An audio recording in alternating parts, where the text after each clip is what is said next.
Mid night jackal کے بعد بھی اگر اس قسم کی کوئی ایلیگیشنز جو ہیں وہ ہمارے انٹیلیجنس ایجنسیز کے خلاف پروف تو نہیں ہو سکی ہیں, right. So even when we are claiming of different crimes that are being committed by intelligence agencies, اس میں بھی ہمارے پاس بہت زیادہ جو ہے وہ ایک ایویڈینشیل وہ ہو جاتا ہے, یعنی موسٹلی جو ہے وہ لوگ تھیریز پہ آپریٹ کر رہے ہوتے ہیں ان سچویشنز میں. حاجی مستان بیسکلی ایک ممبئی بیسڈ گینگسٹر تھے, اور ان کی ایک جو انٹرسٹنگ چیز ان کے بارے میں بتائی جاتی ہے وہ یہ ہے کہ ان کا اگر آپ طریقہ کار دیکھیں رول کرنے کا ممبئی کو, تو اس میں وائلنس آپ کو بہت کم نظر آتا ہے وائلنس کے. لیکن انہوں نے اب دو طریقے ہوتے ہیں رول کرنے کے, آپ ڈائریکٹلی وائلنس لوگوں کے اوپر انفلیکٹ کریں, یا پھر دوسرا یہ ہوتا ہے کہ آپ ایک ڈیٹرنس آپ اپنی امیج ایسی بنا لیں کہ لوگ اس سے گھبرا جائیں. حاجی مستان نے دوسرا جو طریقہ تھا وہ چوز کیا, اور انہوں نے یہ کیا اس طرح کہ جتنے بھی فیمس لوگ تھے انڈیا کے, جتنے بھی ایسے لوگ تھے جن کے پاس ایک پولیٹیکل کلاؤڈ تھا, ان کے ساتھ دوستیاں کی, ان کے ساتھ دکھائی دیے. اور جب وہ ان لوگوں کے ساتھ دکھائی دیے, ان کے لوگوں کو پتہ تھا کہ یار یہ اس سے بھی دوستی ہے, اس سے بھی دوستی ہے, تو ان کا ایک روب آٹومیٹکلی بیٹھ گیا. اور پلس ان کی, اب جب میں بات کرتا ہوں کہ ان کا روب بیٹھ گیا, میں تھوڑا بہت مینشن کر دوں جو اس میں سب سے ایک نوٹیبل نام ہے, وہ شیو سینا کے بال ٹھاکرے ہیں, جن کے ساتھ ان کا کہا جاتا تھا اچھے تعلقات تھے. انہوں نے جو ایک اکیلا ڈپارٹمنٹ بنایا تھا وہ تھا basically department of Islamic reconstruction, اور اس ڈپارٹمنٹ کا جو مقصد تھا وہ یہ تھا کہ کمیونٹی کو ہیلپ کیا جا سکے کہ کس طریقے سے وہ اپنی لائفس کو اسلام کے طور پہ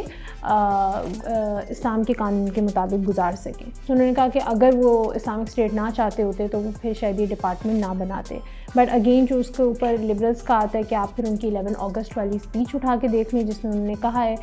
کہ جو ہر کسی کو اجازت ہے اپنا ریلیجن پریکٹس کرنے کی, اور اس میں اسٹیٹ کی کوئی انوالومنٹ نہیں ہوگی. تو جو ہم میرے خیال سے پاکستان اسٹڈیز میں پڑھتے آ رہے ہیں, you are free to go to your temples and mosques and churches. Hello and welcome to another episode of directorate news. میرا نام ہے سید فراز حسین, اور آج کے ایپیسوڈ میں ہم بات کرنے والے ہیں اسلام آباد ہائی کورٹ میں چلنے والے آڈیو لیکس کیس کے بارے میں, جہاں سے کچھ ایسی خبریں آ رہی ہیں جنہوں نے ہماری نالج میں اضافہ کیا ہے. According to a report by PMO, Pakistan کی انٹیلیجنس ایجنسیز کو الاؤڈ نہیں ہے کہ وہ آڈیو ریکارڈنگز کریں, اور پھر لیک کا تو آگے ہم جا کے بات کریں گے. ساتھ ہی ساتھ ہم داؤد ابراہیم صاحب کے بارے میں بات کریں گے, اور ان کے 7 جنموں کے, کیونکہ ہر سال ہی ان کی جو وفات کی خبر گردش کرتی ہے, اس سال بھی کی ہے. ایکچوئل خبر کیا ہے اور سچائی کس حد تک ہے اس کے اوپر بات کریں گے. اور آخر کار ہم بات کریں گے قائد اعظم کی 147ویں یوم پیدائش کے بارے میں, اور ان کی کچھ آئیڈیالوجیز کو بھی ڈسکس کریں گے. سب سے پہلے میں اپنے پینل کو انٹروڈیوس کرا لوں. میرے ساتھ ہیں عائشہ علی. السلام علیکم. وعلیکم السلام. اینڈ عائشہ فاروق. السلام علیکم. وعلیکم السلام. سب سے پہلے تو میرا خیال ہے آڈیو لیکس کے اوپر آ جانا چاہیے. بڑے عرصے سے اس کے اوپر بات نہیں کی, کیس چل رہا تھا ویسے, اور اس میں بابر ستار صاحب جو جسٹس بابر ستار ہیں اسلام آباد ہائی کورٹ کے, ان کی ایک بڑی کلیئر اس کے اوپر پوزیشن ہے. ایون دو اگر آپ ماضی میں دیکھیں تو وہ PTI کے ساتھ بیسٹ ٹرمز میں نہیں تھے, اسپیشلی جوڈیشری سے پہلے جب وہ ایک ایز این اینالسٹ بھی آیا کرتے تھے ٹی وی چینل پہ. لیکن پھر بھی ان کے بڑے ایک آئیڈیاز ہم نے دیکھے ہیں اس کیس کی پروسیڈنگ کے اندر. اب یہ ایکچوئل جو پٹیشن تھی وہ ثاقب نثار صاحب کے بیٹے کی ایک آڈیو لیک PTI کے ٹکٹ سے ریلیٹڈ آئی تھی, اور ایک جو بشرا بی بی کی بھی ایک آڈیو ریکارڈنگ سامنے آئی تھی. ان پٹیشنز سے ریلیٹڈ ہیئرنگز تھی, جہاں پر یہ PMO کی طرف سے رپورٹ کورٹ کے سامنے لائی گئی کہ انٹیلیجنس ایجنسیز الاؤڈ نہیں ہیں کال ریکارڈنگز کرنے کے لیے, کیونکہ یہ سوال پوچھا جا رہا تھا کہ اس سے کہ پہلے کوئی اس کے اوپر اسٹیپ اٹھایا جائے کہ کہیں مس کانڈکٹ ہوا ہے نہیں ہوا, یہ ڈیسائیڈ کرنا پڑے گا کہ آڈیو لیکس کرنا اس کی لیگیلٹی کیا ہے اور اس کے پیچھے کون ہے. تو انٹیلیجنس ایجنسیز کو تو سائڈ پہ کر دیا گیا ہے. ہاں, یہ کہا گیا تھا کہ انٹیلیجنس ایجنسیز خود اب اس کو انویسٹیگیٹ کریں اور پتہ لگائیں کہ یہ کون کر رہا ہے. اب اس میں رپورٹ سامنے آئی ہے ISI کی طرف سے, جو کہتے ہیں کہ یہ پاسبل نہیں ہے کہ آپ ٹریس کر سکیں آڈیو لیکس کہاں سے شروع ہوئی ہے. ہاں, انہوں نے ایک جگہ یہ بھی مینشن کیا ہے کہ انویسٹیگیشن کو پروسیڈ کیا جا سکتا ہے, لیکن صرف اس صورت میں اگر ہمارے پاس سوشل میڈیا کمپنیز جو ہیں ان کا ایکسیس مل جائے اور وہ ہمیں بتا سکیں کہ یہ ایکچوئل کس روٹ سے آیا گیا ہے, جو کہ نیئر ٹو امپاسبل لگتا ہے, کیونکہ ہم نے ماضی میں بھی دیکھا کہ social media companies Pakistani authorities کے ساتھ کولیبریٹ کرنے میں ہیزیٹنٹ ہوتی ہیں, اور ان کا کوئی پاکستان کے اندر ایز سچ آفس بھی نہیں ہے جس کے تھرو آپ یہ سارے معاملات ہینڈل کر سکیں. لیکن ساتھ ہی ساتھ FIA کے اوپر یہ آیا ہے کہ وہ کر سکتے ہیں ٹریس، لیکن انہیں ٹیلی کام کمپنیز کی سپورٹ چاہیے ہوگی. تو اب یہ دیکھتے ہیں یہ معاملہ کہاں تک جاتا ہے اور کس کا نام سامنے آتا ہے، کون ہے اس کے پیچھے. لیکن سب سے پہلے میں عائشہ آپ سے بات کرنا چاہوں گا، کیونکہ میں نے مینشن کیا ہے کہ ایجنسیز کو الاؤڈ نہیں ہے، اور آرگیومنٹ ایسی لگتی ہے کہ پاکستان میں یہ اللیگل ہے اور یہ کسی کو الاؤڈ بھی نہیں ہے. پاسٹ ایگزامپلز اگر آپ بتا سکیں کہ یہ الاؤڈ ہے یا نہیں ہے، اور کب کب ہم نے دیکھا ہے کہ ایکچولی میں آڈیو لیکس یا آڈیو ٹیپنگ ہوئی ہے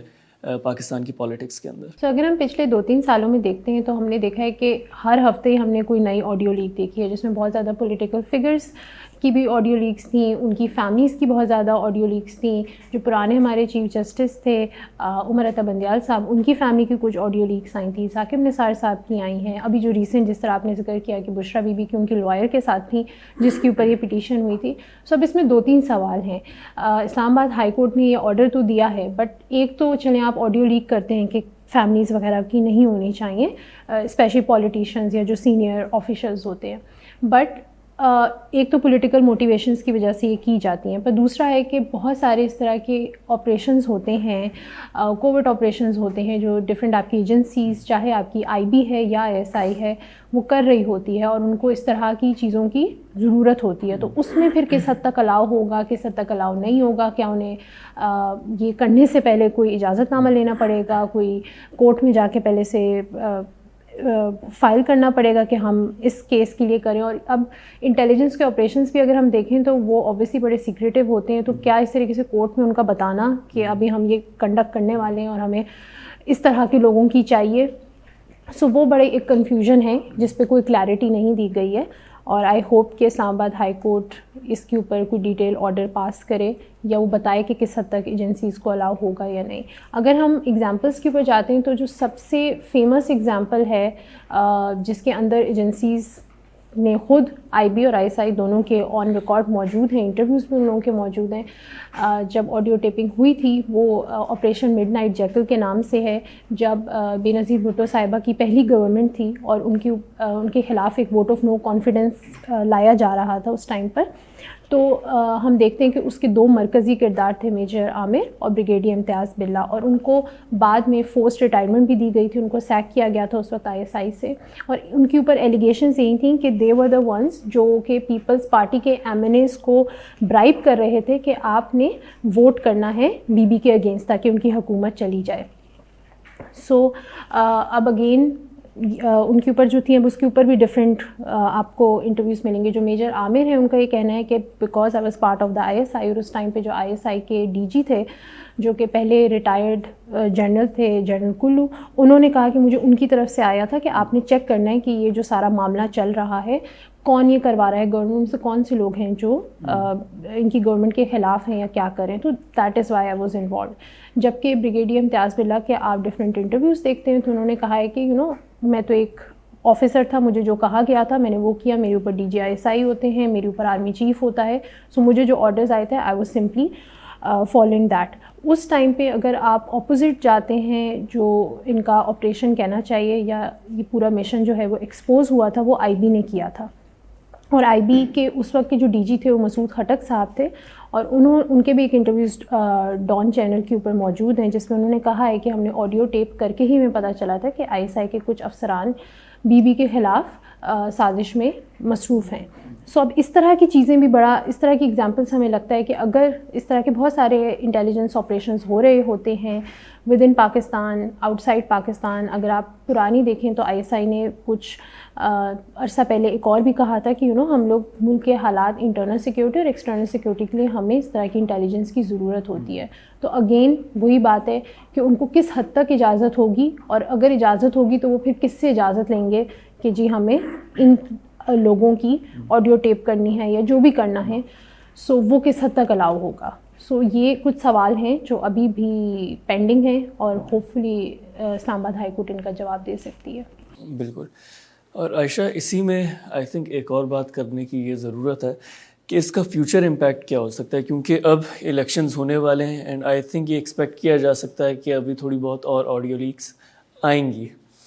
تو آپ کے خیال میں یہ جو اسلام آباد ہائی کورٹ میں جو بھی پروسیڈنگز چل رہی ہیں ان کا کوئی امپیکٹ ایکچوئل آئے گا بھی؟ سو فراز آئی تھنک کہ اس پورے سچویشن میں ہمیں کچھ چیزوں کو تھوڑا سا ہسٹوریکل ریفرنس سے بھی اگر دیکھا جائے تو آئی تھنک کہ مڈ نائٹ جیکل کے بعد بھی اگر اس قسم کی کوئی ایلیگیشنز جو ہیں وہ ہمارے انٹیلیجنس ایجنسیز کے خلاف پروف تو نہیں ہو سکی ہیں، right. So even when we are claiming of different crimes that are being committed by intelligence agencies, اس میں بھی ہمارے پاس بہت زیادہ جو ہے وہ ایک ایویڈینشیل وہ ہو جاتا ہے، یعنی موسٹلی جو ہے وہ لوگ تھیریز پہ آپریٹ کر رہے ہوتے ہیں ان سچویشنز میں. اس کے بعد جو ہے وہ دوسرا اسپیکٹ جو ہمیں دیکھنا چاہیے اس کا وہ یہ ہے کہ ٹھیک ہے آپ انٹیلیجنس ایجنسیز کو تو بین کر دیتے ہیں، but what about political parties and there, یعنی ہم سب کو پتہ ہے کہ پولیٹیکل پارٹیز کی پاکستان میں اتنی ان کی پہنچ ہوتی ہے کہ وہ ایک دوسرے کے اوپر اسپائی کر سکیں اور اس قسم کے مینز یوز کر سکیں. زیادہ تر جو کیسز ابھی ریسنٹلی آئے ہیں ان میں سے جو ہے وہ mostly were you know to ایک طرح سے ڈیفیم اے پرسن، تھوڑا سا یعنی ایک اسکینڈل اس میں انٹروڈیوس کرنا، کیونکہ ایز سچ تو ان آڈیو لیکس کی کوئی وہ نہیں ہوتی نا، ہولڈنگ ہوتی نہیں ہے کورٹ میں کہ آپ ان کو ایویڈنس کے طور پہ پریزنٹ کر سکیں. What they do is they just ایک طرح سے بس ایک اسکینڈل کاز کرتی ہیں. تو آئی تھنک کہ اس حساب سے ایک تو پولیٹیکل ویٹ زیادہ آ جاتا ہے کیونکہ پبلک اوپینین جو ہوتا ہے وہ زیادہ شیپ ہوتا ہے. تو what really needs to be done is کہ الیکشنز کے دوران اور الیکشنز کے علاوہ بھی آپ کو پارٹیز کے ایکشنز اس میں ریگولیٹ کرنے چاہیے. ہم نے پریویسلی بھی بات کی ہوئی ہے کہ کون سی پارٹیز کے کتنے ملیشیاز جو ہیں وہ کتنا ویشیسلی ایک دوسرے کے پیچھے پڑ جاتے تھے، and there is no reason that we shouldn't believe کہ ابھی تک جو ہے یہ پارٹیز کی ایک دوسرے پہ اسپائنگ اور ریکارڈنگ اور اس قسم کی audio leaks are not common, یعنی are not a common way of you know bringing out the worst in people. تو آئی تھنک کہ اس میں جو ہے وہ صرف انٹیلیجنس ایجنسیز کو نہیں، because we currently operating in a very polarized environment, so we tend to over focus on one aspect. I think کہ اس میں جو ہے وہ مزید انویسٹیگیشن ہونی چاہیے. اس میں ان کو دیکھنا چاہیے کہ پولیٹیکل ایجنڈا کس کا ہے، اور وہی بات کہ اس کے آگے پھر اگر پولیٹیکل پارٹیز اس میں پارٹیسپیٹ کر رہی ہیں اس کلچر میں تو ان کو کس طرح سے اکاؤنٹیبل ٹھہرایا جائے وہ بھی ڈیسائیڈ کرنا چاہیے. اچھا، آپ نے مینشن کیا کہ پولیٹیکل پارٹیز کس حد تک پارٹیسپیٹ کر رہی ہیں. اس میں ایک انٹرسٹنگ چیز جو مجھے دیکھنے میں لگتی ہے، آپ نے پی ٹی آئی کا دیکھا، عمران خان صاحب کی بھی کالز لیک ہوئیں ان کے پرنسپل سیکرٹری کے ساتھ. اس کے بعد آپ نے نون لیگ میں بھی دیکھا، شہباز شریف صاحب جو وزیر اعظم تھے ان کی مریم نواز صاحبہ کے ساتھ آڈیو لیکس. لیکن پیپلز پارٹی کی ایز سچ آپ کو ریسنٹ ٹائم میں کوئی آڈیو لیک نظر نہیں آتی. تو آئی تھنک سب کو ان سے وہ ٹیکنالوجی سیکھ لینی چاہیے کہ وہ کیا طریقہ کار ہے جس سے اپنے اپنے فن ہوتے ہیں نا. پیپلز پارٹی تو ویسے ہی ایسی چیزوں میں آگے ہے. بالکل، تو یہ دیکھنے کی ضرورت ہے. لیکن اس میں ایک اور چیز، چونکہ ہم آڈیو لیکس کی بات کر ہی رہے ہیں، اب وہ پالیٹکس بھی 100 قسموں کی ہوتی ہے. ایک تو آپ کی آ جاتی ہے ایک رولنگ پالیٹکس، آپ چاہتے ہیں کہ آپ کو اقتدار کی کرسی ملے. لیکن ایک اور جو پالیٹکس چلی ہے وہ پاکستان کی سپورٹس میں ہے، اور اسی آڈیو لیک سے جو ایک اور سامنے آتی ہے وہ ذکا اشرف صاحب کی ایک الیجڈ آڈیو لیک ہے جس میں وہ کسی خاتون سے بات کر رہے ہیں، اور اس کے اندر پراپر راجنیتی دیکھی جا رہی ہے کہ کس طرح بابر اعظم صاحب کو کیپٹنسی سے ہٹانا ہے اور کس کس کو لے کر آنا ہے. اس کے اندر ایک جو چیز ہے، کیونکہ ہم نے بابر صاحب کی آئی تھنک انہوں نے جب ریزگنیشن دی تھی کیپٹنسی کی، وہ یہی سمجھا جا رہا تھا کہ وہ اپنی طرف سے انہوں نے پہلے ہی پریمپٹیولی دے دی ہے. لیکن اس میں جو ذکا اشرف صاحب کی آواز جسے سمجھا جاتا ہے، وہ یہ کہہ رہے ہیں کہ میں نے بابر اعظم کو پہلے بتایا تھا کہ ٹیسٹ کیپٹنسی آپ رکھ سکتے ہیں، جو وائٹ بال کرکٹ ہے وہاں پہ میں آپ کو کیپٹنسی سے ہٹانے کا سوچ رہا ہوں. جس پہ بابر اعظم نے کہا تھا کہ میں کچھ فیملی اور فرینڈس سے پوچھ کے آپ کو بتاؤں گا. یہاں پر ایک بڑی انٹرسٹنگ جو فگر جن کا نام سامنے آیا، جو کال کے اندر بھی ذکر کیا گیا، وہ طلحہ صاحب ہیں کوئی. اور وہ بیسکلی طلحہ صاحب جو ہیں، طلحہ رحمانی، وہ سایہ کارپ کے سی ای او ہیں. مجھے نہیں پتہ ہمارے جو ویورز ہیں ان میں سے کتنے لوگوں نے وہ سایہ کارپ کا پورا اسکینڈل کہہ لیں یا کنٹروورسی فالو کی ہے. تو بیسکلی سایہ کارپ ایک ٹیلنٹ ایجنسی تھی، اسپورٹس ٹیلنٹ ایجنسی، اور اس کی ایک منوپلی ایک طرح سے بن گئی تھی کہ پاکستان کی جو نیشنل کرکٹ ٹیم ہے اس میں 8 پلیئرس تو وہ ہینڈل کر رہے تھے، جس کی وجہ سے سایہ کاپ کا انفلوئنس بہت زیادہ ہو گیا تھا. اس کے اندر بھی اس انفلوئنس کے اوپر بات کی گئی ہے. اور اس میں پھر ایک اور چیز جس کے اوپر بات کی گئی، کیونکہ اب ہم یہ کہہ رہے ہیں کہ ہو سکتا ہے بابر اعظم صاحب کے اوپر سایہ کاپ کا انفلوئنس ہو، یا یہ ایلیگیشن ہے کہ انہوں نے شاداب کو ٹیم میں اس لیے لے کر آئے کیونکہ وہ قریبی تھے اور پھر انہوں نے پرفارم نہیں کیا. تو وہ جو خاتون ہے وہ کال میں ایک پوائنٹ پہ کہتی ہیں کہ شاہین آفریدی کو اگر کیپٹن بنایا جاتا ہے تو وہ بھی شاہد آفریدی کے بڑے انفلوئنس میں ہے. تو مطلب ڈفرینس تو نہ ہوا پہ، جس پہ وہ ذکا اشرف صاحب کی جو آواز ہے وہ کہتی ہے کہ یہ کامن ہے، یہ ہوتا ہے. تو خیر اسی کے ساتھ ساتھ جو اس کے بعد اس میں محمد رضوان کا بھی ذکر آیا تھا جو سایہ کاپ کے ممبر ہیں، مطلب اس ایجنسی کے ساتھ منسلک ہیں، اور ان کی بھی ذکا اشرف صاحب کی آواز یہ کہہ رہی ہوتی ہے کہ چونکہ وہ بہت زیادہ انوالوڈ ہو چکے ہیں بابر اعظم میں اور وہ پورا جو گروپ ہے سایہ کاپ کا، اس لیے وہ ایک اچھی آپشن نہیں رہیں گے کیپٹنسی کے لیے. یہ ایک آپ ڈرائیو کر سکتے ہیں اس کانورسیشن سے جو وہ کہنا چاہ رہے تھے. خیر ذکا اشرف بھی پیپلز پارٹی کے بہت انڈر انفلوئنس ہیں، تو آپ نے کہا ابھی تک پیپلز پارٹی کی کوئی ہوئی نہیں، تو میرے خیال سے زرداری صاحب نے اب تک شیئر نہیں کی اپنی ٹپس اینڈ ٹرکس ذکا اشرف کے ساتھ، کہ ان کا کچھ لیک نہ ہو. انہیں ایک ماسٹر کلاس کی ضرورت ہے. خیر اب یہ کیونکہ میں ڈان کے اوپر پڑھ رہا تھا تو وہاں پہ انہوں نے مینشن کیا ہے کہ سایہ کاپ سے ہی ریلیٹڈ پی سی بی ایک پالیسی بنانا چاہ رہی ہے جس میں لمٹ لگائی جائے کہ آپ کتنے ایجنٹس رکھ سکتے ہیں ایک وقت میں، ایک ایجنٹ کتنے پلیئرز رکھ سکتا ہے ایک وقت میں، اور وہ 2 پلیئرز کا سامنے آ رہا ہے. تو دیکھتے ہیں یہ کہاں تک مٹیریلائز ہوتی ہے یہ ساری چیز. اور پی سی بی نے ابھی تک کوئی رسپانس نہیں دیا اس ساری اسکینڈل ہاں کہ کتنی لیجٹمیٹ ہے. خیر اسی کے ساتھ سیکنڈ سٹوری کے اوپر چلتے ہیں. جس طرح میں نے انٹرو میں منشن کیا تھا، داؤد ابراہیم صاحب ہر سال تقریباً ہم دیکھتے ہیں کہ خبر سامنے آتی ہے انڈین نیوز پلیٹ فارم کی طرف سے، اس کے بعد ٹویٹر پہ بہت تیزی سے پک اپ کرتی ہے کہ داؤد ابراہیم صاحب جو ہیں وہ اس دنیا میں نہیں رہے. تھوڑی سی میں ایگزامپلس دے دوں. 2016 میں یہ خبر پھیلائی گئی تھی کہ انہیں گینگرین ہو گیا ہے اور ان کا جو لیگ ہے وہ ایمپیوٹیٹ کرنا پڑے گا. اس کی بھی کوئی وہ ویلڈ تھی، وہ لیجٹ تھی، نہیں تھی، اس کا کچھ پتہ نہیں چل سکا. پھر 2017 میں انہیں ہارٹ اٹیک کہہ کے انہیں فوت کر دیا گیا تھا. پھر 2020 میں کووڈ انہیں ہو گیا تھا، یہ رپورٹ کیا گیا، اور اس میں بھی انہیں دوبارہ سے انہی میڈیا پلیٹ فارمز نے فوت کر دیا. اور اب 2023 میں پوائزن کا کہا جا رہا ہے کہ ان کی پھر سے ڈیتھ ہو گئی ہے پوائزن کی وجہ سے. ڈیتھ ہو گئی ہے وہ پوائزن کی وجہ سے بہت سیریس کنڈیشن میں. میں نے تو جتنی رپورٹس پڑھی ہیں وہ یہ کہ پاسبلی ڈائڈ ہے. ہاں پاسبلی ڈائڈ، تو مطلب وہ ایک اندیا ہے کہ وہ he might have been dead. تو خیر اب اس پہ آ رہی ہے پش بیک بھی آ رہا ہے، تھوڑا بہت فیکٹ چیک چل رہا ہے کہ جن اکاؤنٹ سے یہ ساری خبر سٹارٹ ہوئی ہے وہ اکاؤنٹ لیجیٹمیٹ نہیں تھے. اس خبر کی آپ لیجیٹمیسی پہ کوئی بھروسہ نہیں کیا جا سکتا.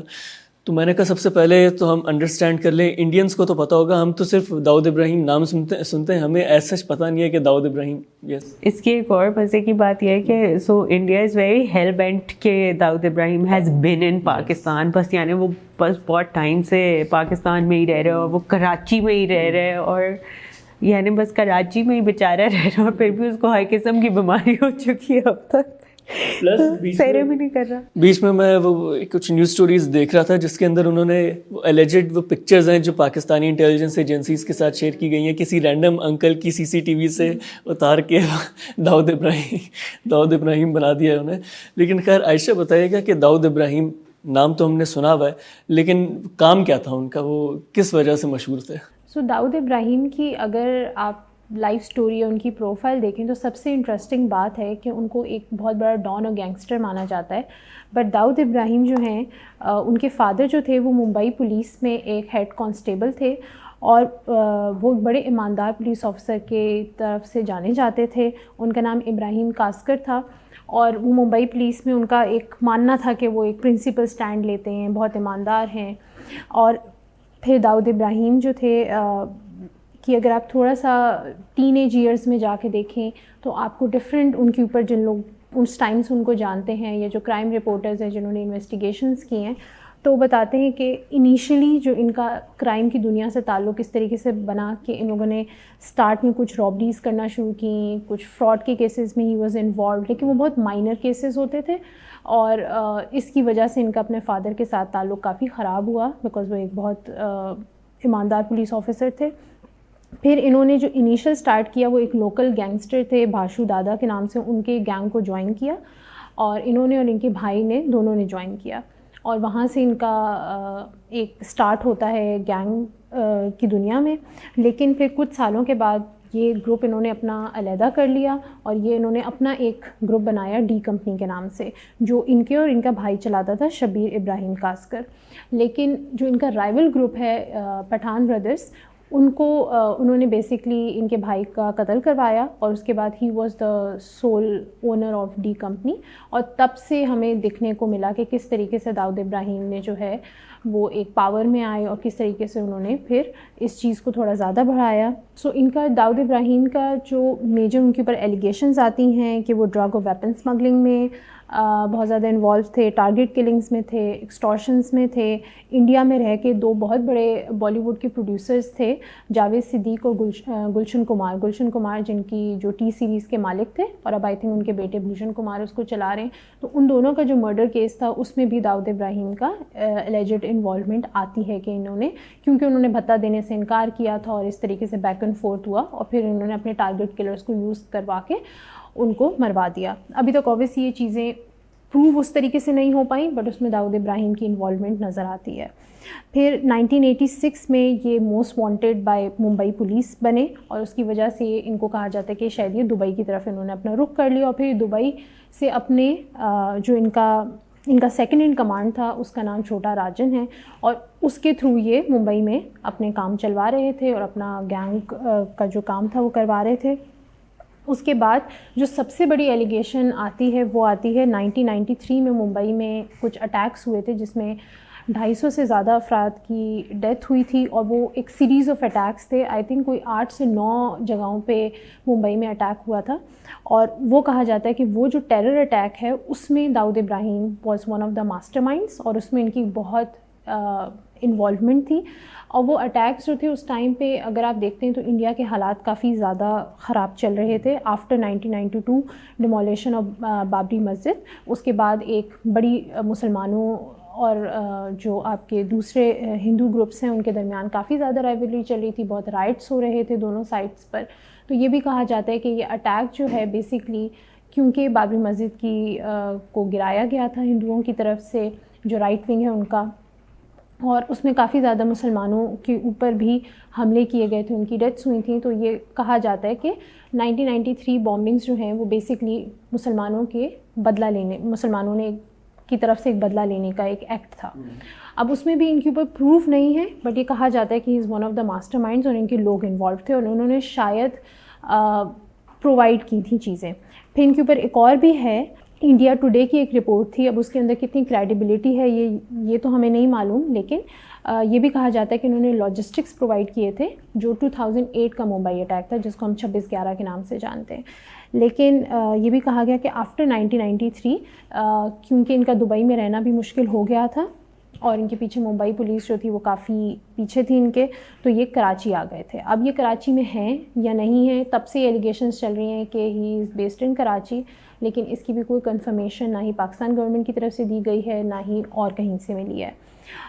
BBC کی ایک 2006 کی رپورٹ تھی جس میں انٹرسٹنگلی یہ بھی کہا گیا تھا کہ یہ القاعدہ سے بھی ان کا لنک ہے, کیونکہ انہوں نے لیٹ 90s میں افغانستان وزٹ کیا تھا اور یہ اسامہ بن لادن سے بھی ملے تھے, تو کہیں نہ کہیں ان کو وہ بھی مانا جاتا ہے. اور بیکاز ان کے ایکسٹورشن کے اور منی لانڈرنگ کے اور یہ حوالہ آپریٹرز کو استعمال کر کے جو ہیں ڈرگ یا ویپن اسمگلنگ کرواتے ہیں, بھتہ لیتے ہیں, ٹارگیٹ کلنگس ہوتی ہیں, تو جو United States department of treasury office of foreign assets control ہے ان کی طرف سے he is a designated terrorist as well. So he is most wanted. اب یہ کنفرمیشن کہ ہی از ان پاکستان اور ناٹ, اور پاکستان کی کتنی ان کو کنیکشن ہے وہ عائشہ میں بتائیں گی, بٹ اوور آل یہ ان کی ایک بیسک سی پروفائل ہے, اور اب یہ زندہ ہیں یا نہیں یہ بھی ابھی تک کچھ کنفرمیشن نہیں ہے, only Allah knows. ویسے آپ نے تھوڑا بہت داؤد ابراہیم صاحب کا مینشن کیا, میں تھوڑی ریسرچ کرا تھا اور ایک مجھے کیس ملا ان کی ٹارگیٹ کلنگ ٹائپ کا, جو مجھے بڑا انٹرسٹنگ لگا. میرا خیال ہے لوگوں کو جان کے بھی عجیب تھوڑا سا ہوگا. آپ سب نے عمران خان کی ایک وہ دیکھی ہوگی کلپ, ویڈیو کلپ, جس میں وہ معین اختر صاحب کے آئی تھنک شو پہ ان کے ساتھ ایک ایکٹریس ہیں, اور وہ ایکٹریس آئی تھنک فلرٹ کر رہی ہیں ان کے ساتھ جو بھی ہے. انیتا ایوب ان کا نام تھا, اور ان کے اوپر بھی ایک ایلیگیشن ٹائپ لگائی جاتی ہے کہ 1995 میں آئی تھنک جاوید صدیقی ایک بالی ووڈ پروڈیوسر تھے, اور داؤد ابراہیم صاحب کی طرف سے پریشر کیا گیا تھا کہ انیتا ایوب کو اپنے ایکٹریس اپنی فلم میں ہائر کرنا ہے, اور جب نہیں کیا گیا تو یہ ایلیگیشن لگائی جاتی ہے کہ داؤد ابراہیم صاحب نے انہیں مار دیا تھا. تو وہ جو آپ نے وہ ایکٹریس دیکھی ہیں وہ جو ساتھ بیٹھی ہوئی تھی, وہ مجھے سائڈ فیکٹ. آپ نے جس طرح لنک کی بات کی کہ کس طریقے سے بالی ووڈ کا انڈر ورلڈ اور یہ پوری ممبئی گینگ وار کے ساتھ تعلق ہے, سو ایک انڈین کرائم رپورٹر ہیں, اور اب وہ کافی زیادہ انہوں نے اپنی جتنی کور کیا ہے کرائم کو اور انڈر ورلڈ کو, اس کے اوپر انہوں نے کافی کتابیں لکھی ہیں, اور ان کی کافی کتابیں جو ہیں وہ انڈیا میں بالی ووڈ میں اب اس کے اوپر موویز بن چکی ہیں. Gangubai was one of them.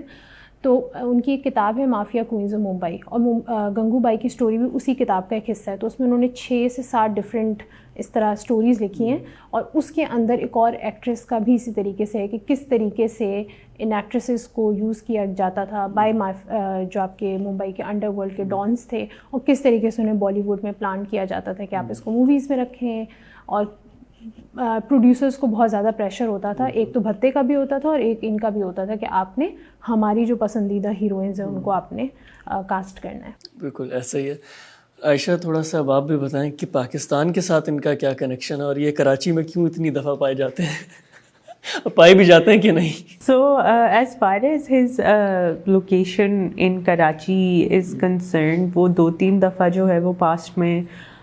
داؤد ابراہیم کے کلوز ایڈیز نے کنفرم کی ہے. ایک تو ان کے اپنے بھائی ہیں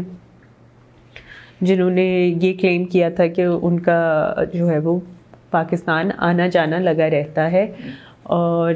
اس کی بیسس پہ جو ہے وہ انڈین انٹیلیجنس جو ہے وہ پاکستان کے پیچھے پڑی ہوئی ہے. انٹرسٹنگلی پاکستان کی one of the terms that got Pakistan of the FATF grey list is کہ انہوں نے جو ہے وہ داؤد ابراہیم کو اپنی سینکشنز لسٹ میں ایڈ کیا ہے. اور سینکشنز لسٹ میں ایک اور جو انٹرسٹنگ چیز تھی, ان کا پتہ بھی لکھا گیا ہے نیئر کلفٹن آئی تھنک کسی علاقے کے. جو جب ان سے کلیریفیکیشن مانگی گئی تو انہوں نے کہا یہ وہ لسٹ تھی جو ہمیں پرووائڈ کی گئی تھی, ہم نے ایز اٹ از لکھ دیا, ایز سچ کوئی ان کا ایڈریس نہیں ہے. یا ایگزیکٹلی دیٹ. تو اس میں جو ہے وہ اب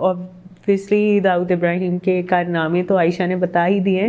اس کے ساتھ ساتھ جو ہے وہ بیکاز ہی از مسلم, تو اس کے جو پاپولر کلچر نے بھی جو ان کی امیج بلڈ کی ہے, یا جنرلی جس طرح سے انڈین میڈیا میں پورٹری کیے جاتے ہیں مسلمس, ان کا یعنی کہیں نہ کہیں سے اگر وہ ٹیررسٹ ہیں تو ان کا کہیں نہ کہیں سے جو ہے وہ پاکستان سے تو لنک ہوگا ہی. تو ایک تو یہ بات, دوسری یہی بات کہ ان کا جو ہے وہ القاعدہ کے ساتھ لنک ہے ایک, جو کہ کہا جاتا ہے کہ ان کے اسامہ بن لادن سے بھی ملاقات ہوئی تھی, اور اسامہ بن لادن کہاں سے ملے تھے؟ پاکستان سے. So that is one other link that he has. اسی کے ساتھ ساتھ جو ہے وہ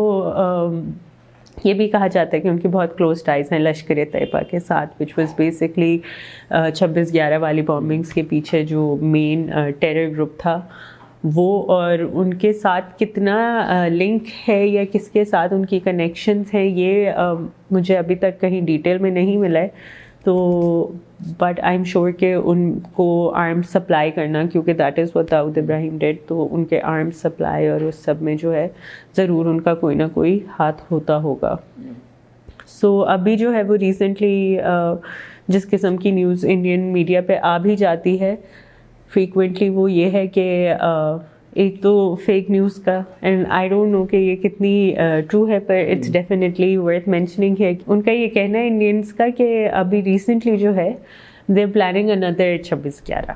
آن دا بہیسٹ آف ISI, جب سے جو ہے وہ کشمیر میں جو ہے وہ کشمیر کا اسپیشل اسٹیٹس جو ہے وہ ریووک کیا گیا ہے, تب سے جو ہے وہ Pakistan is planning another very huge attack. So again Dawood Ibrahim had many faces and he continues to hide. Definitely kahin na kahin to unka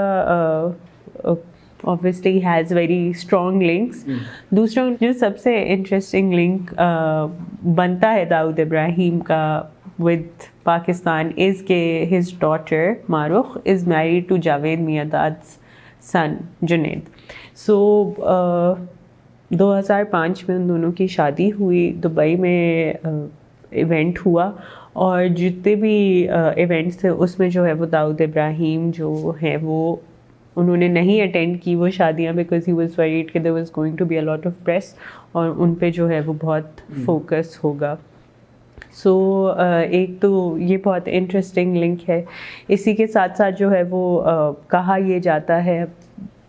allegedly کہ جو جاوید میاں داد کی بیگم ہیں اور جو داؤد ابراہیم کی بیگم ہیں they are cousins but like very distant relatives of each other. تو maybe that is one of the reasons کہ they all agreed to this wedding. ورنہ اس ٹائم تک جو ہے وہ یعنی 2005 میں ان کی شادی ہوئی ہے تو by that time Dawood Ibrahim had earned a name for himself. اور اس شادی میں جو ہے وہ کافی پاکستان کی ہائی سوسائٹی کے لوگ بھی پریزنٹ تھے. ڈیفینیٹلی جاوید میاں داد از اے ویری لیجنڈری کیریکٹر ان پاکستان. تو ان کا جو ہے وہ ایک بہت I guess this is one of the things. حالانکہ ان کے بچے جو ہیں وہ بالکل بھی پاکستان میں نہیں رہتے, وہ لوگ جو ہے وہ موسٹلی لنڈن بیسڈ ہیں. But again one of the things that helps India type Dawood Ibrahim to Pakistan وہی ایک شادی ہے. اچھا, اس میں مجھے جو ایک اور چیز جس کے اوپر میرا ذہن جا رہا تھا, کیونکہ جب آپ انڈیا کا پڑھتے ہیں کافی زیادہ آپ کو ایسے سیلیبریٹی گینگسٹرز ملتے ہیں, پاکستان میں ایسا نہیں ہے. اب مجھے پتہ ہے کافی سارے لوگ کامنٹس میں کچھ 3-4 پرسنالٹیز ہیں جن کا نام لیں گے, لیکن اگر آپ اسکیل دیکھیں داؤد ابراہیم کا اور ان پرسنالٹیز کا جنہیں پاکستان میں بڑا گینگسٹر سمجھا جاتا ہے, تو کچھ مطلب کمپیریزن ہے ہی نہیں. اس میں پھر مجھے تھوڑی جب میں ممبئی کی, کیونکہ داؤد ابراہیم کا بھی رائز ممبئی سے ہم نے دیکھا, ممبئی کی اگر آپ ہسٹری دیکھیں تو اس کے اندر آپ کو ایک کلٹیویشن نظر آتی ہے بڑے ارلی آن, جب انڈیپینڈنس کے بعد جب یہ گینگسٹرز کا ایک فنومینا ابھرنے لگا. اور اس میں 3 لوگ جو ہیں ان کو آپ کہہ سکتے ہیں کہ انہوں نے ایک اسٹیپنگ سٹون تھے یہ بیسکلی باقی سب کے لیے کہ وہ اس مقام تک پہنچیں. اس میں حاجی مستان, ایک کریم لالا اور دوسرے وردہ بھائی. اب ایکچولی ان کا نام کافی مشکل ہے, اس لیے ان کا جو نک نیم ہے بیسکلی وردہ بھائی ہے.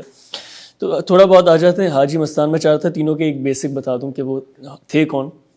حاجی مستان بیسکلی ایک ممبئی بیسڈ گینگسٹر تھے, اور ان کی ایک جو انٹرسٹنگ چیز ان کے بارے میں بتائی جاتی ہے وہ یہ ہے کہ ان کا اگر آپ طریقہ کار دیکھیں رول کرنے کا ممبئی کو, تو اس میں وائلنس آپ کو بہت کم نظر آتا ہے. وائلنس کے لیکن انہوں نے اب 2 طریقے ہوتے ہیں رول کرنے کے, آپ ڈائریکٹلی وائلنس لوگوں کے اوپر انفلیکٹ کریں, یا پھر دوسرا یہ ہوتا ہے کہ آپ ایک ڈیٹرنس آپ اپنی امیج ایسی بنا لیں کہ لوگ اس سے گھبرا جائیں. حاجی مستان نے دوسرا جو طریقہ تھا وہ چوز کیا, اور انہوں نے یہ کیا اس طرح کہ جتنے بھی فیمس لوگ تھے انڈیا کے, جتنے بھی ایسے لوگ تھے جن کے پاس ایک پولیٹیکل کلاؤڈ تھا, ان کے ساتھ دوستیاں کی, ان کے ساتھ دکھائی دیے. اور جب وہ ان لوگوں کے ساتھ دکھائی دیے, ان کے لوگوں کو پتہ تھا کہ یار یہ اس سے بھی دوستی ہے, اس سے بھی دوستی ہے, تو ان کا ایک روب آٹومیٹکلی بیٹھ گیا. اور پلس ان کی, اب جب میں بات کرتا ہوں کہ ان کا روب بیٹھ گیا, میں تھوڑا بہت مینشن کر دوں. جو اس میں سب سے ایک نوٹیبل نام ہے وہ شیو سینا کے بال ٹھاکرے ہیں, جن کے ساتھ ان کا کہا جاتا تھا اچھے تعلقات تھے. تو آپ کو ایک میگنیٹیوڈ نظر آ جاتا ہے. اس کے علاوہ فلمز تو انہوں نے پروڈیوس کی, جو بالی ووڈ کے میجر سٹارز تھے ان کے ساتھ یہ نظر آتے تھے. پالیٹکس میں بال ٹھاکرے. اور اس کے علاوہ جو گینگز ہیں, کیونکہ آپ دیکھتے ہیں گینگ وارز, ہم نے پاکستان کی بھی کچھ علاقوں میں گینگ وارز کا سنا, ہم دنیا میں ہر جگہ جہاں یہ گینگز کا فنومینا ہوتا ہے وہاں پر ہم وارز دیکھتے ہیں. لیکن ان کی اپروچ میں ڈفرینس یہ تھا کہ انہوں نے ایکچولی جو ممبئی کی گینگز تھی انہیں ساتھ بٹھا کے ایک پیس ڈیل کی طرف یہ لے کے جانے کی انہوں نے کوشش کی, اور وہ ایک جگہ ہوئی بھی پیس ڈیل. میں آگے جا کے تھوڑا سا مینشن کروں گا وہ پیس ڈیل کیا تھی. لیکن بیسکلی جو ان کا آپ کہہ سکتے ہیں جو پورے گینگسٹر بننے میں رول تھا, وہ یہ بامبے ڈاکس میں یہ کام کرتے تھے, اور وہاں پر گولڈ کی اسمگلنگ سے معاملہ شروع ہوا. اس کے بعد پھر یہ فلم انڈسٹری تک گیا, اور یہ اس طرح ان کا بڑھتا گیا جو سارا ایک کنٹرول تھا. ہاں صرف گولڈ کی اسمگلنگ نہیں تھی, اس کے بعد بیسکلی اسمگلنگ یہ تھی گولڈ کی, الیکٹرانکس کی, ملٹیپل چیزوں کی. خیر اس کے بعد پھر یہ انہیں امپریزن کر دیا گیا تھا, اور جب یہ پریزن سے نکلے تو انہوں نے ڈیسائیڈ کیا کہ اب انہیں سیاست میں اپنا جلوہ دکھانا چاہیے, اور انہوں نے ایک 1985 میں پارٹی بنائی تھی, دلت مسلم سراخا مہا سنگھ ایک پارٹی بنائی تھی. خیر اس پارٹی کا کیا ہوا ایسا بتایا نہیں جا سکتا کیونکہ وہ ایک میجر اینٹی نہیں ہے, لیکن 1994 میں پھر ان کی ڈیتھ ہو گئی تھی ہارٹ اٹیک کی وجہ سے. ان کے ساتھ کریم لالا بھی ایک بڑا نام ہے ممبئی کی گینگز میں، جنہیں پٹھان مافیا یا افغان مافیا بھی کہا جاتا ہے، اور یہ بیسکلی افغانستان کے کنار پروونس سے تھے، اور یہ ان کی فیملی موو کی تھی انڈیا میں، اور ان کا بھی یہی تھا، گیمبلنگ تھی، ان کی اسمگلنگ تھی، حشیش ٹریفکنگ تھی، اس کے علاوہ ان کے جو تھوڑا سا ڈفرینس تھا کانٹریکٹ کلنگز بھی تھی ان کی، تو یہ کمپیریٹیولی وائلنس کا زیادہ استعمال کرتے تھے، سروسز پرووائڈ کرتے تھے اپنے پورٹفولیو پہ، زیادہ سروسز پرووائڈ کرتے تھے، اور ایک وقت میں انہیں 1985 میں ممبئی کا بادشاہ کہا جاتا تھا گیمبلنگ میں، تو یہ ان کی ایک وہ تھی۔ اب جہاں میں نے وائلنس کی بات کی ہے، اس میں ایک اور چیز جو مجھے تھوڑی سی عجیب لگی وہ یہ تھی کہ جو لالا ہیں، انہیں کریم لالا بھی کہا جاتا تھا، یہ ایک دربار لگایا کرتے تھے جہاں لوگ ان کے پاس آتے تھے، اپنے مسائل بتاتے تھے، اور یا تو یہ فائنینشلی ان کی ہیلپ کرتے تھے، یا جو ان کا پورا ایک گینگ تھی اس کی یہ مسل پاور استعمال کر کے لوگوں کے کام بہتر کر دیتے تھے، تو تھوڑا بہت ان کی آپ رابن ہوڈ، یس، عوامی اپیل تھی ان کے اندر، یس۔ اس کے ساتھ تیسرے ہمارے وردہ بھائی آ جاتے ہیں، وہ بھی سملر ممبئی کے اندر ہی وہ ان کی فنکشنز تھے، سارے سروسز تھی، اور انہوں نے بھی ایز اے پورٹر کام شروع کیا تھا، اسمگلنگ وغیرہ ان سارے جو میں نے پہلے مینشن کیا، نارکوٹکس، کانٹریکٹ کلنگس، ہر چیز میں ان کا رول تھا، یس، ہاتھ تھا۔ اور میں پہلے بھی بتانا بھول گیا، میں ذرا ابھی بھی بتا دوں، کریم لالا کا میں نے مینشن کیا، یہ بھی 2002 میں ہارٹ اٹیک سے فوت ہوئے تھے، جس طرح حاجی مستان، اور جو وردہ بھائی ہیں ان کی بھی سملر ڈیتھ تھی 1988 میں یہ ہارٹ اٹیک سے، تو تینوں جو گینگسٹرز ہیں وہ نیچرل ڈیتھ آپ کہہ سکتے ہیں کہ انہیں ملی۔ لیکن جو میں نے ڈیل کی بالکل شروع میں بات کی تھی، ٹاپک ختم کرتے ہوئے میں مینشن کر دوں کہ 1970s میں جو تینوں میں نے لوگ مینشن کیے ہیں، ان کی ایک ڈیل ہوئی تھی جس میں انہوں نے ممبئی کو ڈیوائڈ کر دیا تھا حصوں میں، اور 3 حصوں میں یہ سارے اس کو رول کرتے تھے، ہر کسی کا اپنا رول تھا، جس کی وجہ سے گینگ وارز ہمیں کم دیکھنے کو ملی، اور پھر وہ ایک بریڈنگ گراؤنڈ تھا جس سے ایک گینگسٹر کلچر ممبئی کے اندر آیا۔ اب ہم ایک بڑا شدید سیگوے لیتے ہیں ممبئی کے گینگسٹر سے، اب ہم تھوڑا لوکل نیوز پہ آتے ہیں۔ قائد اعظم صاحب جو ہیں، Quaid Azam is not local news, نہیں بالکل international, yes international, yes, I am sorry, کیا کہتے ہیں، میپ آف دا ورلڈ، ہاں، اسی کے ساتھ تیسری نیوز سٹوری کے اوپر چلتے ہیں۔ قائد اعظم کی 147ویں یوم پیدائش ہے۔ اب اس کے اوپر تھوڑا سا ہم ڈسکس کرنا چاہ رہے تھے، کیونکہ گاہے بگاہے ہم دیکھتے رہتے ہیں، اور ابھی ریسنٹلی کچھ کلپس بھی آئی تھی پاکستان کے کچھ تھنکرز کی، وہ قائد اعظم کی آئیڈیالوجی کو ڈسکس کر رہے تھے۔ اب یہ ایک ایسا سینسیٹیو ٹاپک ہے کہ کچھ لوگوں کا خیال ہے کہ وہ ایک انتہائی ایک مسلم ریاست قائم کرنا چاہتے تھے، کچھ لوگ کہتے ہیں کہ وہ اسلام کو پاکستان کے اندر ایک ڈومیننٹ مذہب نہیں دیکھنا چاہتے تھے، ایک سیکولر کنٹری چاہتے تھے جہاں سارے مذہب ہوں۔ تھوڑا سا اس کو ڈسکس کریں گے۔ عائشہ، سب سے پہلے تو آپ کی طرف میں آؤں گا، اگر آپ تھوڑا بہت بتا سکیں کہ یہ جو ایک پرسپیکٹیو ہے کہ قائد اعظم جو تھے وہ کنزرویٹو مسلم ایک اسٹیٹ چاہتے تھے، تو اس میں کس حد تک سچائی ہے، اگر آپ ان کی لائف سے کچھ بتا سکیں۔ اگر ہم ڈفرینٹ لوگوں کے انٹرویوز دیکھیں جو ان کے اوپر کتابیں لکھی گئیں، یا جو ان کی اسپیچز تھیں، یا جو ڈفرینٹ ہسٹورینز بات کرتے ہیں، تو یہ کہا جاتا ہے کہ جو رائٹ ونگ کی طرف سے اسٹیٹمنٹ آتی ہے بہت زیادہ کہ انہوں نے پاکستان مسلمانوں کے لیے بنایا تھا، بٹ دین اگین ایک یہ بھی اعتراض آتا ہے کہ مسلمان اس وقت ایک ریلیجیس مائنورٹی میں تھے کہنا چاہیے، اور اس وقت وہ ظلم و ستم کا شکار تھے، تو انہوں نے اس ٹائم کی جو ریلیجیس مائنورٹی تھی اس کے لیے بنایا تھا کہ ہر کوئی اپنا ریلیجن جو ہے وہ فریلی پریکٹس کر سکے۔ سو ان کا مقصد وہ تھا۔ مسلمان بائی چانس اس میں ریلیجیس مائنورٹی میں تھے تو اس لیے ہمیں کہا جاتا ہے، بٹ پھر اگین یہ بھی سوال اٹھتا ہے کہ اگر ایسا ہی تھا تو انہوں نے اسلامک اسٹیٹ کیوں بنائی، انہوں نے سیکولر کیوں نہیں کیا اس کو۔ اس کے اندر بہت زیادہ اوبویسلی آپ لٹریچر پڑھیں گے تو ہر کوئی ان کی لائف کو ڈی کوڈ کرتا ہے، اپنے طریقے سے کرتا ہے، اس کے اندر کہ ان کا پاکستان میں کس طریقے کا، کیونکہ اگر آپ ان کی شروع کی کیبنٹ دیکھیں تو اس کے اندر آپ کو مسلمان اگر ملتے ہیں تو آپ کو ہندو بھی ملیں گے، اس کے اندر آپ کو ڈفرینٹ ریلیجن کے لوگ ملیں گے۔ سو ہم اگر ایک پرانا انٹرویو بھی میں دیکھ رہی تھی اوریہ مقبول جان صاحب کا، جو اپنے شو جو آف دا ریکارڈ کرتے تھے، اس میں انہوں نے ایک بتایا کہ انہوں نے ان کی جو بیسز ہے کہ کیوں جو قائد اعظم تھے وہ اسلامسٹ تھے یا پھر وہ ایک اسلامک کنٹری چاہتے تھے، کہ انہوں نے کہا کہ قائد اعظم نے بیکاز اوبویسلی انہیں بہت کم ٹائم ملا، 1 سال کے عرصے میں انہوں نے جو ایک اکیلا ڈپارٹمنٹ بنایا تھا وہ تھا basically department of Islamic reconstruction, اور اس ڈپارٹمنٹ کا جو مقصد تھا وہ یہ تھا کہ کمیونٹی کو ہیلپ کیا جا سکے کہ کس طریقے سے وہ اپنی لائفز کو اسلام کے طور پہ اسلام کے قانون کے مطابق گزار سکیں. تو انہوں نے کہا کہ اگر وہ اسلامک اسٹیٹ نہ چاہتے ہوتے تو وہ پھر شاید یہ ڈپارٹمنٹ نہ بناتے. بٹ اگین جو اس کے اوپر لبرلس کا آتا ہے کہ آپ پھر ان کی 11 اگست والی اسپیچ اٹھا کے دیکھ لیں جس میں انہوں نے کہا ہے کہ جو ہر کسی کو اجازت ہے اپنا ریلیجن پریکٹس کرنے کی اور اس میں اسٹیٹ کی کوئی انوالومنٹ نہیں ہوگی. وہ جو ہم میرے خیال سے پاکستان اسٹڈیز میں پڑھتے آ رہے ہیں، you are free to go to your temples and mosques and churches, تو وہ بھی ہے. پھر لیکن اگر آپ رائٹ ونگ پہ دیکھیں تو اس میں بھی بڑی ڈیوائڈ ہے، بیکاز بہت سارے، اور یہ آج تک شاید ڈیوائڈ چلی رہی ہے کہ جو ہمارا رائٹ ونگ ہے اس کے اندر ہم لوگ ڈفرینٹ سیکٹس میں ڈیوائڈیڈ ہیں، اور پھر ہر کسی کے اپنے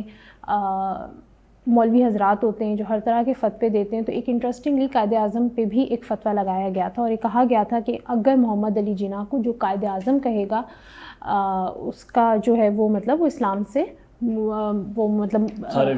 خارج ہو جائے گا، اور اگر اس کا نکاح ہے تو وہ ختم ہو جائے گا بیکاز وہ اب مسلمان نہیں رہا. اور اس کا ایک کتاب ہے حزب اناف الہند، اس کے اندر اس فتوے کا پوری ڈیٹیلز موجود ہیں کہ فتویٰ اس وقت کے اسلامسٹ گروپ نے کیا لگایا تھا. سو بڑی آپ ان کی آئیڈیالوجی دیکھیں تو بڑی کنفیوژن ہے کہ وہ اسلامسٹ تھے یا سیکولر تھے یا وہ کیا تھے، لیکن یہ تو ہمیں پتہ ہے کہ وہ ڈیموکریسی چاہتے تھے اور اب ہمارے پاس وہی نہیں رہی ہے. بالکل ایسا ہی ہے. اس میں اب جو دوسرا پارٹ آتا ہے وہ کچھ لوگ کہتے ہیں کہ وہ لبرل تھے. اب اس میں کافی ساری، جس طرح آپ نے مینشن کی کہ you are free to go to your mosques temples and churches, یہ ساری تو وہ چیزیں ہیں جو لوگوں کو آلریڈی پتہ ہیں. میں تھوڑا بہت اس کے بارے میں پڑھ رہا تھا اور میں چاہ رہا تھا کہ اگر ہمیں کچھ ایسی چیز مل سکے جو شاید موسٹلی لوگوں کو نہ پتہ ہو. ایک یاسر لطیف ہمدانی صاحب کی بک ہے جینا اے لائف، جس کے اندر وہ یہ آرگیو کرتے ہیں کہ قائد اعظم جو تھے وہ لبرل تھے. اس میں انہوں نے 2-3 چیزیں مینشن کی ہیں. ایک تو میں بریفلی مینشن کروں گا کہ وہ یہ آرگیومنٹ پیش کرتے ہیں کہ قائد اعظم شروع سے چاہتے تھے کہ ہندو مسلم یونٹی ہو، لیکن کانگریس لیڈرز کی طرف سے وہ رسپانس نہیں ملا تو اس لیے وہ ایک مسلم اسٹیٹ کی طرف گئے. اور اس میں اگزامپل دی گئی ہے 1937 کے الیکشنز کی، جب یو پی کے اندر مسلم لیگ نے کافی مسلم سیٹس کے اوپر جیت لی الیکشنز، اور کانگریس میرا خیال ہے 1 سیٹ کے اوپر جیتی. تو اس کے بعد بھی جو کانگریس نے کوشش کی کہ وہ، یہ سمجھا جا رہا تھا کہ کولیشن گورنمنٹ بن جائے گی مسلم لیگ کی اور کانگریس کی، لیکن کانگریس نے کولیشن گورنمنٹ کی طرف جانے کے بجائے اس نے کوشش کی کہ اور مسلم کمیونٹی کو ریچ آؤٹ کیا گیا کہ انہیں ابزارب کیا جا سکے کانگریس کے اندر. تو یہ دیکھا گیا کہ شاید وہ چاہتے ہی نہیں ہیں ایز ایکولز مسلمس کے ساتھ گورن کرنا، وہ چاہتے ہیں کہ مسلمس کو اپنے ایک امبریلا کے اندر لے کے پھر وہ خود پالیسی بنائیں. یہ ایک آرگیومنٹ دی گئی ہے. لیکن میں تھوڑا سا اور جو کچھ ایونٹ بیسڈ چیزوں پہ میں جانا چاہ رہا تھا. 1947 کا ایک کنونشن مینشن کی گئی ہے. یہ کنونشن کہہ لیں یا میٹنگ کہہ لیں آل پاکستان مسلم لیگ کی، اور اس میں یہ کہا جاتا ہے کہ ایک پارٹی ورکر نے قائد اعظم کو انٹرپٹ کیا اور کہا کہ کیا ہم نے پاکستان اس نعرے پہ آزاد نہیں کرایا تھا کہ پاکستان کا مطلب کیا، لا الہ الا اللہ. تو اس کے جواب میں کہا جاتا ہے قائد اعظم نے کہا کہ یہ جو نعرہ ہے یہ نہ میں نے کبھی نہ اس مسلم لیگ نے کسی ریزولوشن کے اندر پاس کیا ہے، اور اگر یہ نعرہ کسی نے لگایا بھی ہے تو وہ محض صرف ووٹ گھیرنے کے لیے لگایا گیا. اس میں ایک اور چیز جو دیکھی جاتی ہے، اور میری کوشش یہ بھی تھی کہ ہم ایسے ایگزامپلز لیں کیونکہ قائد اعظم کی پرسنل لائف کے اندر سے تو کافی زیادہ ایگزامپلز کہی جاتی ہیں کہ انہیں ان چیزوں کا شوق تھا جو آپ ایک پریکٹسنگ مسلم کو شاید نہ ہو. میں ان کی پرسنل لائف پہ نہیں جانا چاہ رہا، میں ان چیزوں پہ جانا چاہ رہا ہوں جو اسٹیٹ سے ریلیٹڈ ہوں. اور اس میں ایک جو ان کی وائف تھیں روتی، ان کے وہ چونکہ وہ مسلم نہیں تھی، وہ شادی کے بعد کنورٹ کی گئی تھی، تو یہ کہا جاتا ہے کہ ہو سکتا ہے وہ کنورٹ اس لیے کرایا گیا کہ وہ بلیو کرتے تھے کہ مسلم ہونا چاہیے ان کی اسپاؤس کو. لیکن جو میرج لا تھا انڈیا کا، اسپیشل میرج ایکٹ جو تھا، اس میں یہ کہا جاتا تھا کہ آپ کو کنورٹ مذہب میں کرنا پڑتا ہے. جبکہ اسلام میں کرسچنس اور جیوز کے ساتھ ایک مسلمان آدمی کو شادی کرنے کی اجازت ہے اسلامکلی، بیکاز وہ اہل کتاب ہوتی ہیں. عورتوں کو اجازت نہیں ہے، بٹ مسلمان آدمی کو اجازت ہے، وہ کرسچن خاتون یا جیو خاتون سے کر سکتے ہیں شادی. اور پاکستان میں بھی اس طرح، اور میرے خیال سے پاکستان کے لاء میں بھی یہ الاؤ ہے، بیکاز کافی ایک آدھ مشہور سیلیبریٹی کپلز بھی ہیں اس طرح کے جن میں جو ہیں وہ کرسچن ہیں. اور جیسے سنیتا مارشل جو کہ ایک ٹی وی ایکٹریس و ماڈل ہیں, تو she is a Christian and her husband is a Muslim. اچھا, اسی کے جو میں نے جس طرح مینشن کیا کہ آپ سپورٹ اس طرح دیکھ سکتے ہیں کہ کہا جاتا ہے کہ قائد اعظم جو تھے انہوں نے اسپیشل ایک اپنی سپورٹ ظاہر کی تھی جو امینڈمنٹ ایکٹ آیا تھا, اسپیشل میرج امینڈمنٹ ایکٹ 1912 کا, جس میں یہ جو قدغن ہے یہ ہٹائی جا رہی تھی کہ کنورٹ کروانا ضروری نہیں ہوتا. تو اس سے کہا جاتا ہے کہ ان کا ایک لبرل اور تھوڑا سا آزاد ذہنیت سامنے آتی ہے. اینڈ یس, اس میں ایک اور چیز جو انٹرسٹنگ تھی وہ ان کا جو لا منسٹر تھے وہ ایک ہندو تھے, جوگی ناتھ, جس سے نظر آتا ہے کہ وہ ایک بیسکلی لبرل تھے. لیکن اب جس طرح عائشہ نے بھی مینشن کیا ان کے کنزرویٹو آئیڈیالز کو, میں نے تھوڑا سا مینشن کیا ان کے لبرل آئیڈیالز کو. عائشہ, یہ ایک آرگیومنٹ یہ بھی ہے کہ اب لیڈرز بھی at the end of the day انسان ہوتے ہیں, اور انسانوں کا جس طرح ہمارا بھی point of view over time change ہوتا ہے ایونٹس کے ساتھ ساتھ. کیا قائد اعظم ایکچولی میں اپنی through out his life liberal رہے ہیں اور انہیں مس انڈرسٹینڈ کیا گیا, یا کنزرویٹو رہے ہیں اور انہیں مس انڈرسٹینڈ کیا گیا, یا پھر یہ دونوں چیزیں سچ ہیں, وہ لبرل بھی رہ چکے ہیں اور وہ کنزرویٹو بھی at different point of his life basically. So a man as famed as Jinnah, جس نے مسلمانوں کے لیے ایک اتنا بڑا آپ کہتے ہیں کہ کام کر دیا, why does that matter if he was religious اور not when he is already you know he is already done one of the greatest services that he could. خیر, اس پہ جو ہے وہ ہم نے اوبیسلی قائد اعظم خود بھی ایک ایوالونگ پرسن تھے, اور تھرو آؤٹ ہز لائف ہی لرنڈ لیسنس, جیسا کہ ہم نے دیکھا کہ انہوں نے اپنا پولیٹیکل کیریئر جو ہے وہ شروع تو کانگریس کے ساتھ کیا تھا, and he was a very big proponent of Hindu Muslim unity in India. But ultimately جو ہے وہ ان کا اس طرف سے جو ہے وہ رجحان ہٹا جب ان کو یہ اندازہ ہوا کہ ان کی پارٹی کانگریس, آل انڈیا کانگریس جو ہے وہ is not willing to share power with the Muslims. جب ان کو یہ اندازہ ہوا تو he was very disheartened and he left politics for some time, and then when he rejoined he came back into the All India Muslim League, جہاں پہ جو ہے پھر انہوں نے کیمپین اسٹارٹ کی for a separate state for Muslims entirely. ٹھیک ہے, تو وہ تو ایک ہمیں بہت بڑی ٹرانزیشن ایسے ہی نظر آ جاتی ہے ان کی, کہ وہ پہلے جو ہے وہ بلیو کرتے تھے کہ ہندو اور مسلم جو ہیں وہ ایک جگہ میں رہ سکتے ہیں, but then he seem to have decided کہ that place can not be governed by Hindus, کیونکہ اگر وہ انٹائرلی ان کی گورننس ہوگی تو اس میں جو ہے وہ مسلمان کی کوئی وہ نہیں ہوگی, سے نہیں ہوگی, ان کی ریپرزنٹیشن نہیں ہوگی. اور اسی طرح جو ہے it wasn't just the Muslims who were at stake, جو بھی آپ کی آپ کہتے ہیں کہ کاسٹ سسٹم میں جو بھی لوور کاسٹ تھیں they were also at that state. تو قائد اعظم نے جو ہے وہ بہت حد تک جو ہے وہ کوشش کی انہوں نے کہ مسلمانوں کو جو ہے وہ انگریزوں کے سامنے جو ہے ایک الگ پیس آف ٹیریٹری مل جائے ٹو کال دیئر اون. لیکن ہم نے جو ہے وہ ایسا ایویڈنس بھی دیکھا ہے جہاں پہ Quaid Azam was as late as 1940 Quaid Azam was seen investing in Indian companies. Air India میں ان کے شیئرز انہوں نے خریدے. تو اس بات پہ یہ بھی کویشچن اٹھتا ہے کہ ڈڈ ہی ایون تھنک کہ یعنی ڈیڈ ہی ایون بلیو کہ مسلمانوں کو اپنا لینڈ ملے گا. ٹھیک ہے, it was some thing that he was working towards, لیکن ان کے ذہن میں کیوں انہوں نے جو ہے وہ ایسی چیزوں میں انویسٹ کیا, انہوں نے کشمیر میں گاؤں خریدے اور اس طرح سے کیوں انہوں نے کیا, جب کہ وہ ایک اپنا اسٹیٹ چاہتے تھے. تو Y was he investing in the economy ہے. اور اس پہ جو ہے وہ اشتیاق احمد, جنہوں نے بھی he is also one of the authors who wrote a biography on Quaid Azam محمد علی جناح,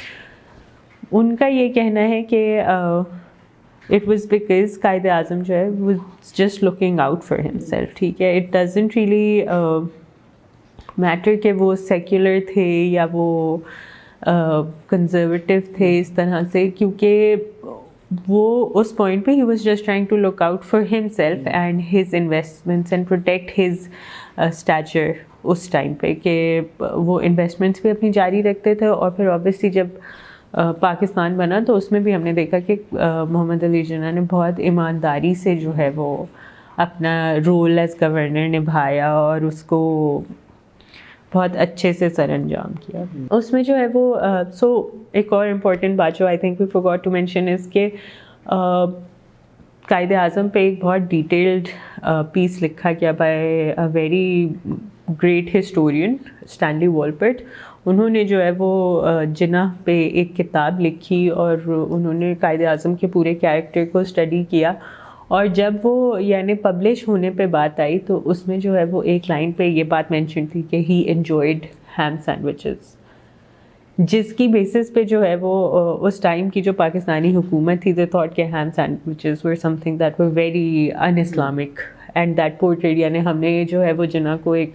بہت رول ماڈل بنایا ہوا ہے یہاں پہ سب کے لیے, and this will destroy that heroism that is behind him. تو وہ بک جو ہے وہ پاکستان میں پبلش نہیں ہوئی اس ٹائم پہ. سو آئی تھنک کہ وہی بات کہ there is the person that he was and then there is the cult following that like him جو پاکستان میں دیکھتے بھی ہیں, جو ہم ہیروز کے ساتھ یوزولی کرتے بھی ہیں کہ ان سے کوئی غلطی ہوتی نہیں ہے. سو یا he was, I think he was a but of both, he was human. ایسا ہی ہے, ان کی وہ پرسنالٹی ایسی ہے کہ یہ چلتا رہے گا, یہ ڈبیٹ تو چلتی رہے گی. ہاں ایک چیز باٹم لائن, جو چاہے وہ لبرل ہو یا کنزرویٹو ہو, کائنڈنس ایک ایسی چیز تھی جو وہ ایک اسٹیٹ کے اندر انویژن کرنا چاہتے تھے, اپنے لوگوں کے ساتھ ایک کائنڈ بیہیویئر. اسی کے ساتھ بہت شکریہ عائشہ, آپ نے ٹائم نکالا. بہت شکریہ عائشہ, آپ نے ٹائم نکالا. اور یہ تھی ہماری ڈائریکٹریٹ نیوز کی ایپیسوڈ. کامنٹس میں بتائیں کہ آپ کا ویک کیسا گزرا, اور نیکسٹ ویک ڈائریکٹریٹ نیوز کے ایپیسوڈ میں کون سی ایسی نیوز اسٹوریز ہیں جو آپ چاہتے ہیں ہم کور کریں. Thank you.